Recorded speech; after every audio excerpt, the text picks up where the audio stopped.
सबसे पहले इतने दिन से वीडियो ना डालने के लिए आप सभी से सॉरी। किसी कारणवश मैं वीडियो नहीं डाल पा रही थी। तो चलिए वीडियो स्टार्ट करते हैं। विशेषण, आज का हमारा टॉपिक है विशेषण। विशेषण किसे कहते हैं? व्याकरण में अगर परिभाषित करें तो जो शब्द संज्ञा या सर्वनाम की विशेषता बताए उसे क्या कहते हैं? विशेषण कहते हैं। ये ग्रामर में है ना। आम भाषा में कह सकते हैं कि संसार में जितनी भी वस्तुएं हैं, जो भी है, सामान है, जानवर है, व्यक्ति है, वस्तु है, हर किसी में कुछ कुछ गुण या दोष होता है ना। तो वो जो गुण और दोष है उसको हम लोग ग्रामर में व्याकरण में क्या बोलेंगे? विशेषण बोलेंगे। जैसे एग्जाम्पल देते हैं विशेषण का। हरा पेड़, मीठे आम, काली गाय, लंबी बांस, ऊंचा पेड़, है ना। तो अब इसमें कैसे पता चलेगा कि कौन विशेषण है कौन संज्ञा है? तो संज्ञा हमें पता है कि पेड़ संज्ञा है, हम लोग संज्ञा पढ़ चुके हैं, है ना। तो पेड़ क्या है? संज्ञा है। तो ये संज्ञा जो पेड़ है ये कैसा है? हरा पेड़। तो पेड़ कैसा है? हरा है। तो पेड़ की विशेषता क्या है? वो हरा है। तो हरा क्या हो जाएगा? विशेषण। हरा क्या हो जाएगा? विशेषण। यहाँ आम क्या है? आम संज्ञा है। आम कैसा है? मीठा है। मीठे आम। तो आम की क्या विशेषता? आम क्या है? खट्टा है, मीठा है, कच्चा है ना। तो यहाँ मीठे आम। तो मीठे क्या हो जाएगा?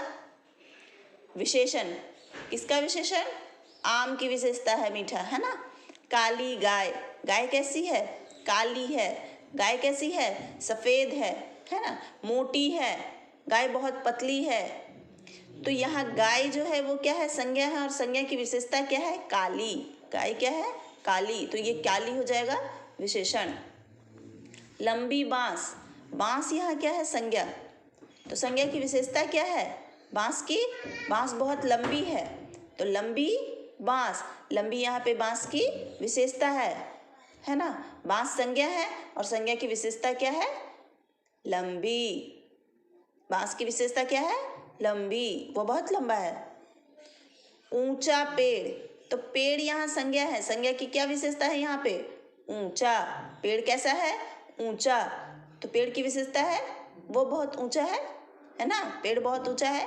अगर और आगे सेंटेंस लिखा रहता तो वह बहुत ऊंचा है, या पेड़ के बारे में अगर हम लोग सर्वनाम यहाँ पे रहता तो ये भी तब सर्वनाम की विशेषता बताता, है ना। एग्जाम्पल यहाँ सर्वनाम का देख लेते। तुमने राम को देखा। वह उधर है। किधर है? वह उधर है। कौन उधर है? राम। तो वह यहाँ क्या है? सर्वनाम।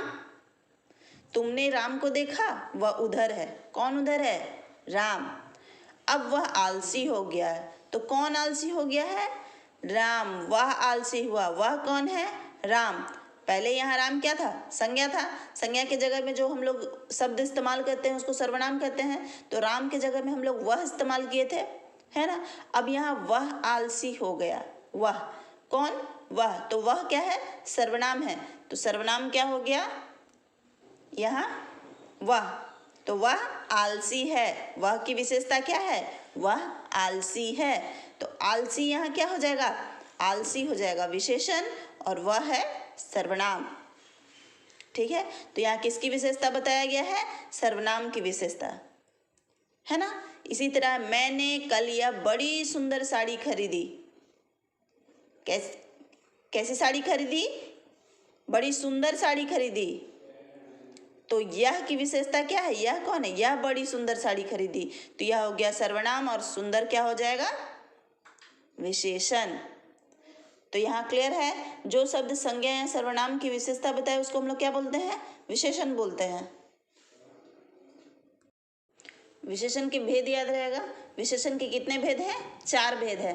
1 2 3 4। विशेषण के कितने भेद है? 4 भेद है। गुणवाचक विशेषण, संख्यावाचक विशेषण, परिमाणवाचक विशेषण। यहाँ अक्सर लोग गलती करते हैं, है ना, परिणाम लिख देते हैं बच्चे। क्या लिख देते हैं? परिणाम। परिणाम नहीं होगा, परिमाण। क्या होगा? परिमाण। उसका मापतोल, मापतोल को हम लोग परिमाण बोलते हैं ना, तो यहाँ परिमाण होगा, परिणाम नहीं। बच्चे हमेशा एग्जाम में परिणामवाचक लिख लेते हैं, इसलिए मैंने इसे डार्क कर दिया यहाँ, है ना। परिमाण। संकेतवाचक विशेषण, संकेतवाचक को कभी कभी सार्वनामिक विशेषण में लिख दिया जाता है, तो वहाँ पे कंफ्यूज नहीं होना है। संकेतवाचक को सार्वनामिक विशेषण भी कहते हैं। गुणवाचक विशेषण किसे कहते हैं? गुणवाचक, जो शब्द संज्ञा या सर्वनाम के गुण, दोष, आकार, गंध, रंग आदि को बताते हैं, उन्हें क्या कहते हैं? गुणवाचक विशेषण। बेसिकली नाम जैसा है गुण, तो उसका गुण दोष बताना है ना। दूसरा है संख्यावाचक विशेषण। संख्यावाचक विशेषण, जैसा नाम है, जैसा नाम का शाब्दिक अर्थ निकलता है, वैसा ही उसका डेफिनेशन होगा। संख्यावाचक, संख्या अंक, है ना। जो शब्द संज्ञा या सर्वनाम की संख्याएं बताए, संख्या बताए, उसे संख्यावाचक विशेषण कहते हैं। जैसे मान लीजिए यहाँ स्केच है, तो यहाँ कितनी स्केच है? 4 स्केच। 4 स्केच या 4 कलम पेंसिल, है ना, कुछ भी, 4 पेन, 4 पेंसिल, 4 किताबें या 5 किताबें, 5 स्केच, 4 लड़कियां। तो जो शब्द संख्या बताए, है ना, किसकी? संज्ञा या सर्वनाम की। जो शब्द संज्ञा या सर्वनाम की संख्याएं बताए, उसे संख्यावाचक विशेषण कहते हैं। क्लियर है? अब आया परिमाणवाचक विशेषण। परिमाण, है ना, परिणाम नहीं, परिमाण। परिमाण का मतलब होता है मापतोल। तो जैसा नाम है, नाम का शाब्दिक अर्थ निकालिए, उसका डेफिनेशन बन जाएगा, है ना। जो शब्द संज्ञा या सर्वनाम के परिमाण या मापतोल बताता हो, है ना, उसे परिमाणवाचक विशेषण कहते हैं। जैसे मान लीजिए बाजार से सामान लाए, है ना, तो हम लोग बोलते हैं ना 5 किलो आटा लाए, 5 किलो चावल लेके आए, है ना। तो वो जो 5 किलो है, ये क्या हुआ? मापतोल बता रहा है उसका। 2 मीटर कपड़ा, है ना, या मुट्ठी भर चावल, तो जो उसका मापतोल बताए, है ना, थोड़ा आराम, तो जो उसका माप बताए, उसको हम लोग क्या बोलते हैं? परिमाणवाचक विशेषण। किसका मापतोल बताए? संज्ञा या सर्वनाम का। क्लियर है?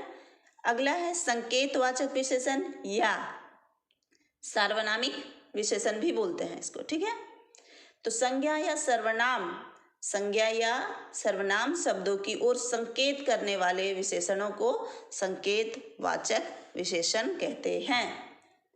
कैसे? जैसे हम लोग बोलते हैं कंपाउंड में फूल खेल रहा है, तो बोलते हैं ना, अरे वो लड़की देखो, वो लड़की, है ना, वो लड़की। तो वो लड़की क्या हम लोग कर रहे हैं? इशारा कर रहे हैं कि वो देखो, दूर से हम लोग दिखा रहे हैं, अरे वो लड़की।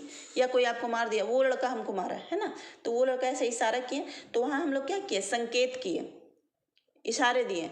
तो संकेतवाचक क्या हुआ? संज्ञा या सर्वनाम के शब्दों की ओर जो हम लोग संकेत करते हैं, उस शब्द को हम लोग क्या बोलेंगे? संकेतवाचक विशेषण।